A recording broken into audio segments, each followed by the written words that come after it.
So, welcome to Intelligent Think, the podcast in which we explore what makes ideas great, how we can make our thinking better, and why it's so important to share your ideas with the world.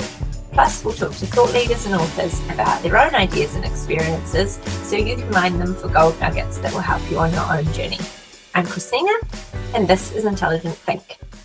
Now, today, I am super excited to be joined by the fabulous Suzi McAlpine, who I feel bears no introduction, but I'm going to give her one anyway. Suzi's a leadership coach who specialises in leadership development, including executive coaching, leadership programs for CEOs and executive leadership teams and organisations throughout New Zealand.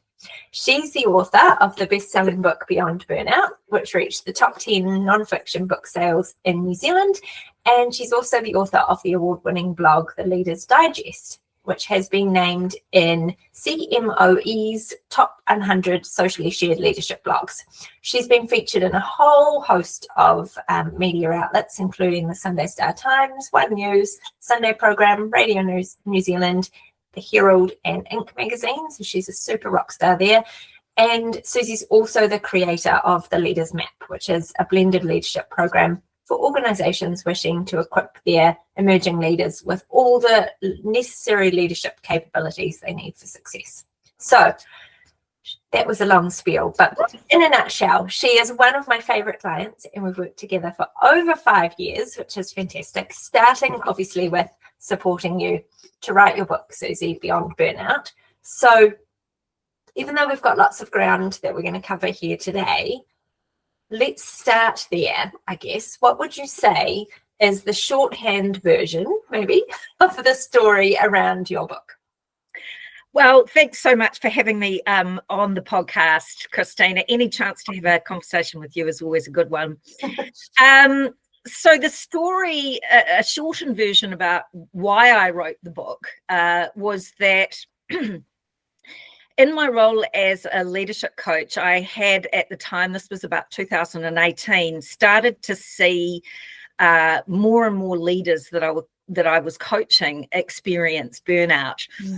And I was curious about that. And when I looked at the research and the books that were available, there were many, but almost all of them were targeted towards the individual who was experiencing burnout. You know, what to do if you have burnout, what to do to avoid it. And this kind of annoyed me a little bit, and I wasn't sure why. But after 2 years of research into burnout, both globally here and here in New Zealand, I recognised that for the most part, organisations and society was treating burnout as if it was an individual's problem. And that's a bit like, not an organisational one, and that's a bit like treating the sick fish when it's the water that's contaminated.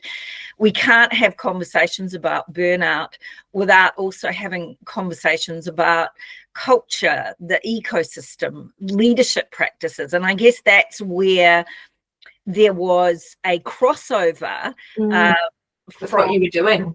Burnout and also my interest in leadership.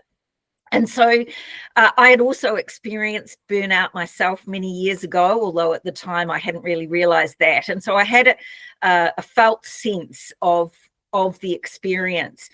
And it just really felt like the right book to write. I had actually started writing on another topic and had even spent a huge amount of money and time, sunk cost fallacy is true with books, ending up in New York actually on a research trip, and then decided to abandon it. So this one's been cool too. Yeah, but this one felt like the right book to read, and I had noticed to write, and I had noticed that there was a growing prevalence in burnout here in New Zealand. So that was kind of how it all began. And I know it was a very personal intersection for you, but I know when we took the idea to Penguin Random House, and they not only went, oh yes, we want that, but then subsequently came back to us when you were in the process of writing and said, we can see this wave coming, and actually we need to get this into the market sooner they could also, I think you tapped in instinctively to a need. It's a horrid thing to say it was trending, but it kind of was. There was this perfect storm that led us to needing what you were bringing the world. So yeah, that's awesome. You, though, unlike many of the people that we work with, and lots of the people that throw themselves behind writing a book and putting it out there, you had quite a deliberate, I guess, approach in terms of how you used it to position yourself, because you were working in the broader leadership space. You've continued working in the broader leadership space. Tell me a bit more about how you sort of came to the idea that you weren't going to just become the burnout lady and throw all your kind of eggs in that basket, and I don't know, just I guess go that route harder. Yeah, so I think there are two main reasons why I didn't ditch leadership and just go down burnout. The first was I'm a real leadership geek. I am fascinated about leadership, what good leadership looks like, what it looks like when leaders aren't leading great, the challenges that organizations have around leadership capability. I love learning about it. I love writing about it on my blog, The Leader's Digest. I love working with anything from an executive team who wants to move towards being a more cohesive and high-performing team, through to emerging in first time and middle management through the Leaders Digest. So it felt a bit like the analogy. It was one of my, if we were to say these were my children, I wasn't going to stop loving my firstborn because I've got this newborn, my first child, because I have this burnout baby. Yes. So it felt very from a heart sense that to me I wanted to continue. So that was the first reason. The second reason is what I alluded to first, and which I'm very passionate about, and that is that what we know from the research is that leadership plays a pivotal role in whether individuals and organizations experience burnout or not. We know that poor, unskilled leadership leads to higher rates of burnout. And the opposite is true, that if leaders provide support, that they are skilled in the basics of leadership, such as coaching and feedback and getting people to work from strengths and showing that they genuinely care about their people, that it acts as a buffer against burnout. And so they were linked. And I didn't, as I said, they're so intrinsically linked that I felt that was the angle that I was going to take, not only in the book, but in the subsequent work that I did with post its publication. And that it seems to be, from the response I got from the market, a really, in hindsight, a really good one, because most of the work initially, you had the flurry of publicity. I was very lucky to be interviewed by Jahan Castaneda on Sunday program, which was great for book sales and publicity and RNZ. And but lots of organisations would reach out to me to talk about what they can do from an organisational and leadership perspective to reduce burnout, which was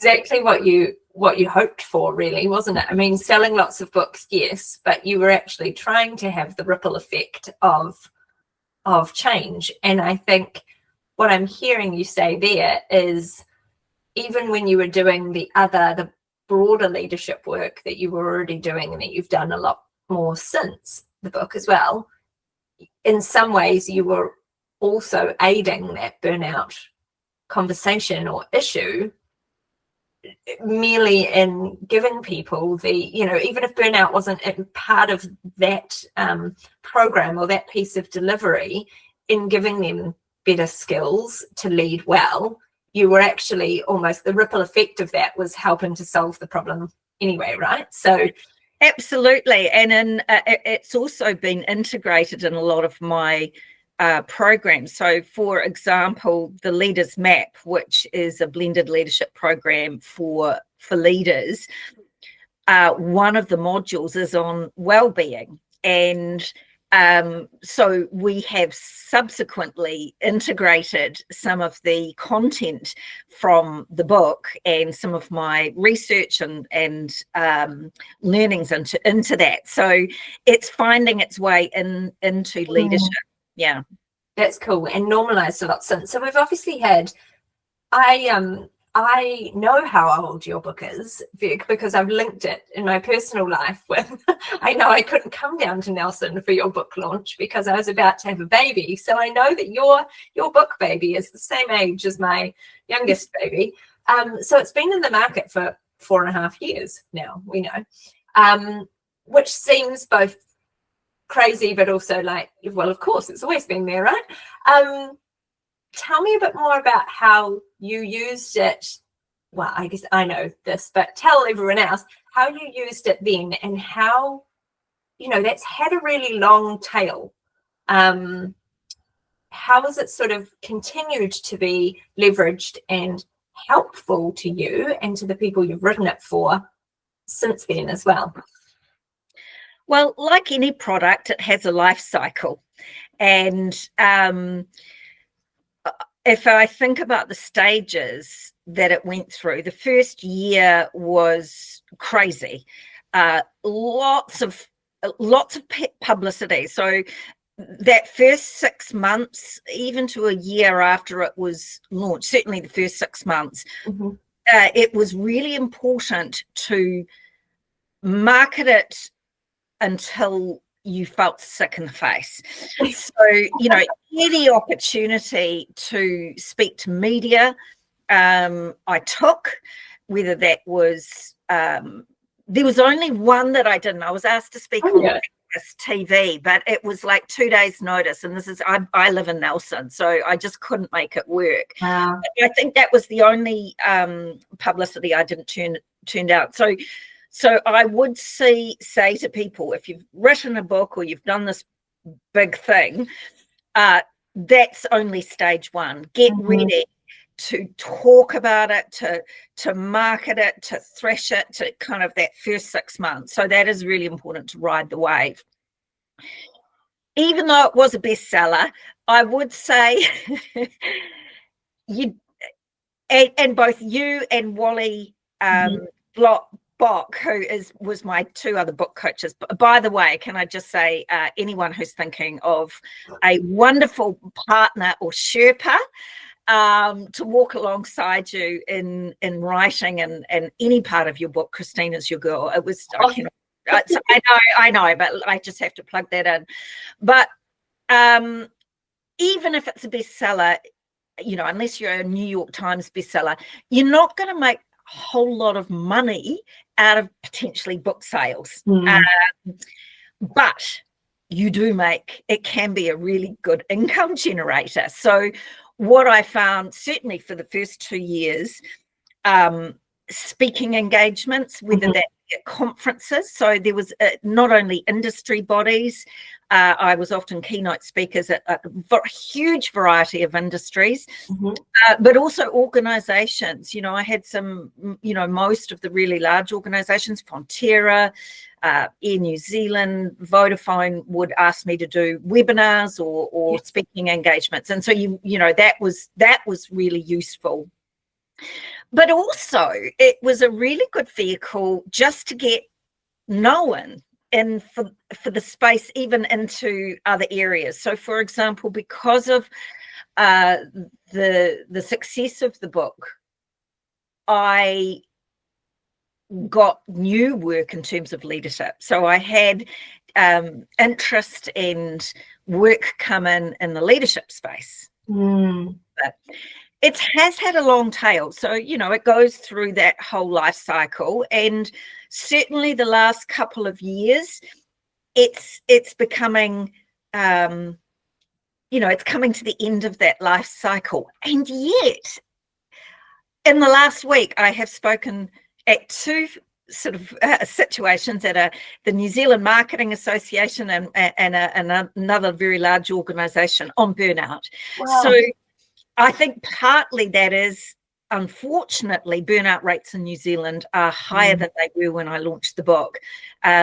Professor Jared Haar and his team at Massey University just did some research last year, which shows that 66% of employees are at quite high risk of experiencing burnout in New Zealand. So I think that's not good. That is not a good sign. I don't want to see that, but I think it still has relevance today, which is why I am still getting us to speak and talking about it. But I'm kind of ready for my next. Yeah, so let's talk about that, because you've mentioned a couple of times this intuition, this heartfelt sort of, I know that you move through your business in those sorts of ways, and it's one of the things that I love about your approach. So what's happened more recently, and how have you sort of started to know and feel that you were maybe reaching the point of exhausting the mileage that you were going to get from the book, or more so, I guess, where's your energy gone in terms of talking about that, but then also looking at what's next and where you might want to explore? Well, I really love the fact that you use the word energy, because I think that really encapsulates the shift. So probably it was maybe the second quarter of last year, I started to feel a shift in my energy. What was challenging, and I wrote about it in the Leader's Digest, was normally when I think about the best decisions I've made, both personally and professionally in my life, they have started as an intuition, a whisper, a calling, if you like, to follow something. And so they haven't been decisions come from my head. They've sort of been from my heart or intuition. Deciding to move into coaching was one. Writing the book absolutely was one. I got to the stage where I just had to do it. And that normally comes quite easily. It just follows. But I had noticed that it wasn't. My next big mountain to climb that I wanted to climb wasn't presenting myself. It felt a little bit like a boat or a yacht who is in the doldrums. I was waiting for the wind to catch me, and there wasn't the wind. And that was for me quite a discomfort, and I tried to manufacture it. So there were a few false starts, but the more I sort of tried harder to find the next big thing, the less it came. And that is actually how I chose to go on sabbatical. So we've spoken about it. We could do a link to I wrote about it. So I took I decided to take a 3-month sabbatical. And in fact, that was the whisper. That was the intuition. Actually, your next big thing is you need to rest. Space probably too, right? To be able to hear whatever else was coming instead of sitting in the fight and the resistance of it that we are when we're in our day-to-day. Absolutely. Great ideas don't generally come when you're rushing from one meeting to another. And I wonderfully have had an incredibly successful 4 or 5 years from a business perspective. But it was when I went on sabbatical and I sat with it, and probably when I emerged, and through many conversations with you, Christina, this is another benefit of having somebody such as yourself, an intelligent ink, to spark my thoughts, to challenge me, that I've arrived at my the beginnings of my new journey of what is exciting me, what I want to learn. I think that's the thing. It's like, what am I curious about to learn? I love research. It's just, it's my happy place. And so I've got it now. Yes, and I want you to tell me more about that too. But research, interestingly, was kind of the start of your journey for the Burnout book too. So it kind of it makes a sense, and there's a symmetry to the fact that that's where you're going to start another sort of journey. And the journey's far more than I need some new IP. It is about energy and curiosity. And tell me are we ready to talk about what's sort of spurring you on now? What's lighting your fire now? Yes. So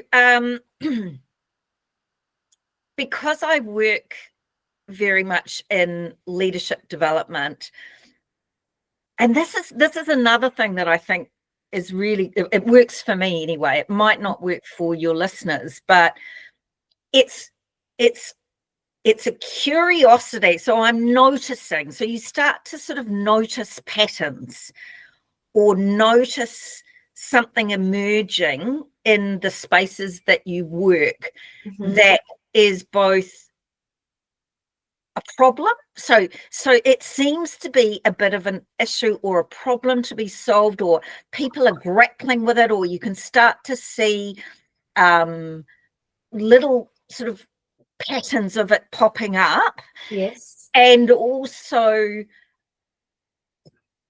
this huge sense of curiosity from a personal level. So like something starts tickling your brain. Yes. Yes. And you're just like, I've got to, it's ticklish now. I've got to scratch that and play with that and figure that out a bit more. And it is something that I'm also seeing others, whether that be organisations or individuals, trouble with. So do you start sort of saying a little bit about what you're noticing and you're thinking and you're seeing and get some resonance back? Is that how you've kind of determined that, or is it just actually purely through the delivery and the conversations that you have in your work? You're like, other people are bringing you that same particular problem? A bit of both. When I have had conversations, I had one just this morning actually with a head of learning development for a multinational over in the States, and we were talking about what I'm about to tell you. Yes. And so when I do have conversations, there's a huge resonance. It's like, oh yeah. We're grappling with this. So what it is organizations spend a lot of money and time and effort in leadership development for their leaders. And I want to know, what does best practice globally look like? I see lots of mistakes being made with the enormous amount of money and time and resources that organisations, certainly in New Zealand and Australia, are making when they are tackling leadership development. And we know that equipping leaders to lead in the environment that we are at the moment is absolutely critical for business performance. And here's an example. So there's a mental model that if I just send my leaders on a one-day course, that's all we need to do. Here's a tick the box. And we just know from the plethora of research that actually doesn't work. It's not a good return on investment. We've all got the lived experience of that too, right? Like feeling the energy of something in the room, and then you're fired up about it and you've got the very best of intentions for all the implementation or how you're going to apply that to your life or your work or whatever. But you get out of that conference room and back to your desk, and everything else clouds in. You're back to your baseline and your default, and there's like this vague whisper of what you might have learned, but it's not got any grip yet. Absolutely. And we all love it, but I think that's most people's felt experience. And so the questions that I have at the moment, and I'm just embarking on some really interesting global research, and I'm going to do some primary research around this topic in New Zealand, is, well, what is working? Especially given the environment that the world is in, with changing geopolitical landscapes. The pace of change is just phenomenal. I've got a sense that some of the things that have worked aren't maybe continuing to work too, right? Because we work so differently. And even things like, the advent of AI, I mean, that's going to disrupt the world and businesses. So I want to know what does work, what doesn't work, what are the leadership development interventions that really address organizations' biggest business problems. And because what we do know is that the best organizations, even in this economic climate, are not doubling down. I mean, yes, you have to pull in costs with leadership development. That is a reality, along with all the other costs. But also, it's probably the time that their leaders need support and development the most to be able to actually deliver on business strategy. So, I'm curious to know all of those, and I'll go down rabbit holes, and there'll be other things. But that's you can tell that I'm really excited. I can hear and feel your energy. But like the beyond burnout, and I haven't felt like that for a while. So, there's that sort of intuitive, you're onto something here, right? Because it's sparking. You're feeling some wind. There's some breeze finally to blow your boat. Suzie, I know you're not going to put burnout down completely and turn your back on that and any of that work. So you're going to obviously continue that and your broader leadership work. And I see this almost as like you're threading in these other things. But we've started to explore and have conversations about how you'll evolve your thought leadership in this new space around, I know that I've strongly advocated for, let's just start sort of exploring and I've given you the advice of follow your energy and follow your nose and trust your process and go and poke in all those rabbit holes and also at the same time share what's interesting and the conversations that you're starting to have and expert things you come across or people that you talk to and that sort of thing. You're early in this journey, so you haven't got the answers and all the final conclusions yet, but you've always been really, I think, great at authentically and humbly sort of sharing along the way. And I think that becomes almost part of the evolution of this too. You get to take people on a journey with you and still be a key voice in the conversation that emerges. Is there anything you'd add to that ramble about how you want to approach this in terms of evolving your thought leadership from where it has been to sort of where you want it to go now or next? I think it is really important, not only in thought leadership, but in leadership in general, to be humble and curious about what you don't know. I even have a slightly interesting relationship with the word expert, because expert seems to imply that you know everything and therefore there's not more to know. And so when people call me an expert, I sort of feel a bit of discomfort. So what I think is really important for me is to have conversations and ask good questions of the stakeholders of whatever topic it is. So, for example, if I think about where I am with this leadership development conversation, I am really looking forward to having conversations and interviewing chief people officers and CEOs and learning and development managers and leaders around this topic. And I think one of the things that I think is really interesting is to name what I'm noticing. So through those conversations and through primary and secondary research, saying, hey, this seems to be a theme, or this is a space where there's some really diametrically opposed opinions.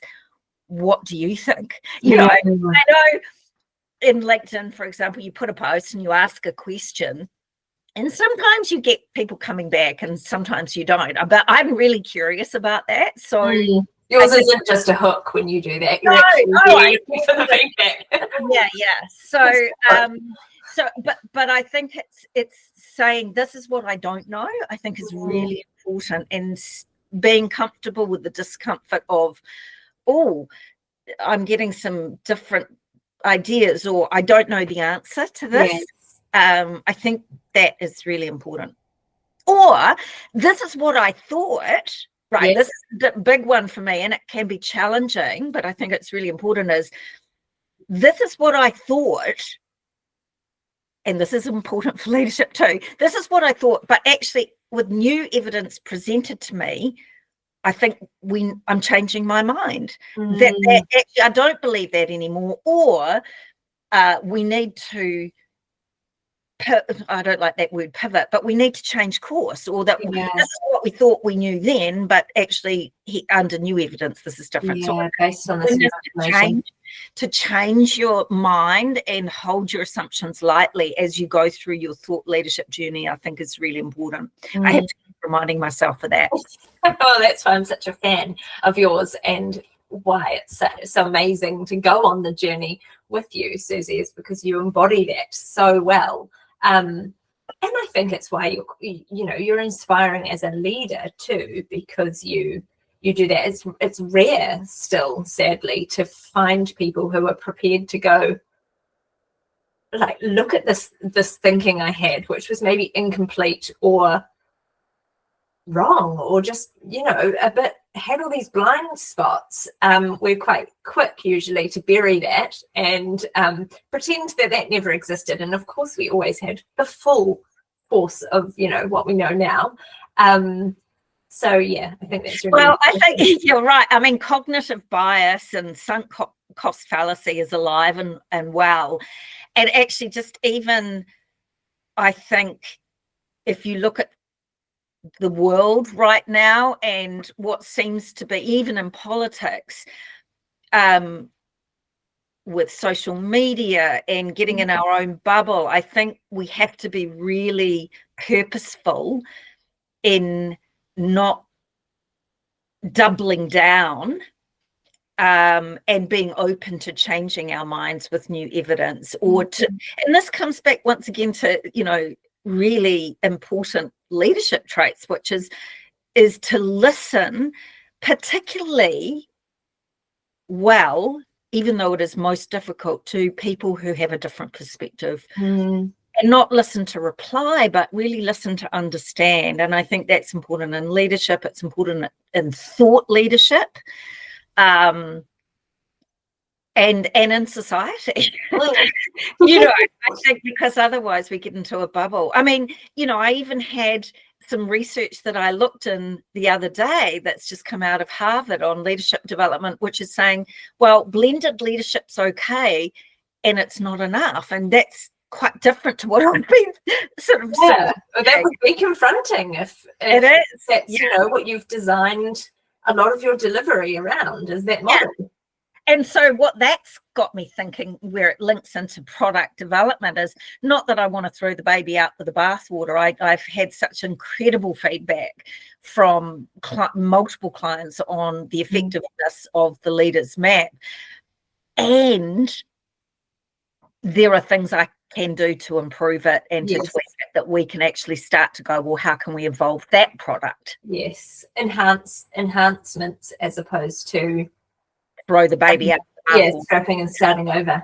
Absolutely. I think that's sort of, I think that enhancement, improving, evolving, those words are really what sums up the thought leadership and mirrored by the leadership journey, really. And you can see that through what you've been working on too.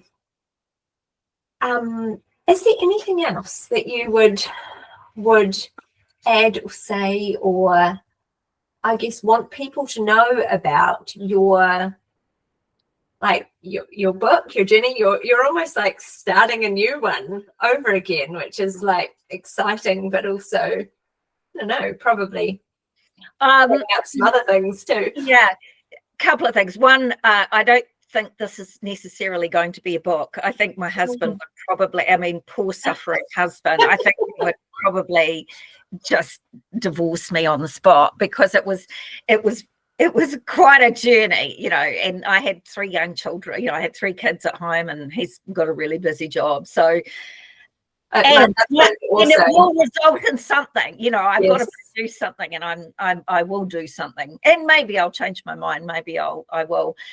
There's a couple of things that I wanted to say, is that because I run my own business, probably some advice for clients, whether you're employed or self-employed, particularly if you're self-employed, and potentially parenting, looking after, you know, you have other parts in your life. And this was advice that you and Wally Bock gave me, is, you know, some people can take a whole lot of time off, and that's great. Others can't. Is you need to be quite strict in carving out time for thought leadership. So it was the same with Beyond Burnout, and it's the same with this research. And so I've once again put some time in my diary every week, you know, 3 or 4 hours to do deep thinking and research. It's the Cal Newport deep work phenomenon, and treat that as sacrosanct, because otherwise you can just get caught up in busyness and that. So that would be one thing that I would say. Don't go it alone. You know, have people on your walker who can support you on your journey, such as, you know, you are for me. And there was another one that I was going to say, but I have perimenopause brain, so yes. So I would love, if you are a leader or you know a leader, subscribe to my blog. It's free. Subscribe. It's called The Leaders Digest. Christina will have put it in the show notes. Show notes. And of course, if you are, or you know somebody who is a chief people officer or learning and development, or a leader who is interested in what best practice leadership development looks like, chief executive, hit me up. I want to have more conversations. So that would be my only 2 requests from today. Amazing. Thank you very much, Suzie, for your time and your candor and your vulnerability and honesty and all of those things, because we've been on a ride, and